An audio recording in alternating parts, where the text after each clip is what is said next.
So now we know that higher altitudes do have a significant effect on the fallout from a nuclear explosion. What comes next? It would take a few more years of planning before the US Army was truly prepared to nuke space, but the time would finally come with Operation Fishbowl in 1962, same year as the Cuban Missile Crisis that almost ended human civilization as we know it. Probably just a coincidence, though.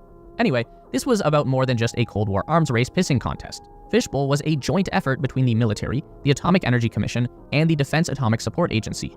This was about continued investigation of the potential for high-altitude EMP, the interaction between radiation from the blast and the Earth's magnetic field lines, plus the effect of all this on radio communication.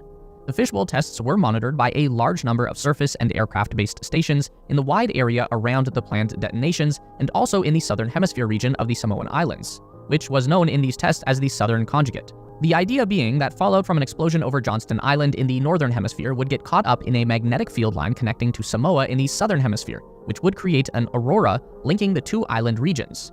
Looking through the actual results of Operation Fishbowl, they were pretty hit and miss on accomplishing their objectives. It's actually kind of shocking just how often they botched some of these nuclear tests. We're truly all lucky to be alive. Anyway, the first planned test was codenamed Bluegill. This was June 2nd, 1962, and the warhead was launched from Johnston Island on a Thor rocket just after midnight. The missile was promptly lost on radar tracking, so they knew that they had just launched a nuclear weapon into space, but they didn't know where exactly it was. Luckily, the flight termination system was still connected and the missile was destroyed. That doesn't mean that the bomb went off, it was still in safe mode and the debris just fell into the ocean.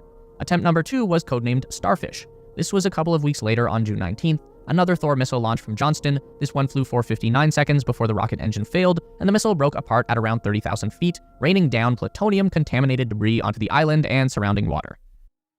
Undeterred, the military pressed on with Starfish Prime on July 9th.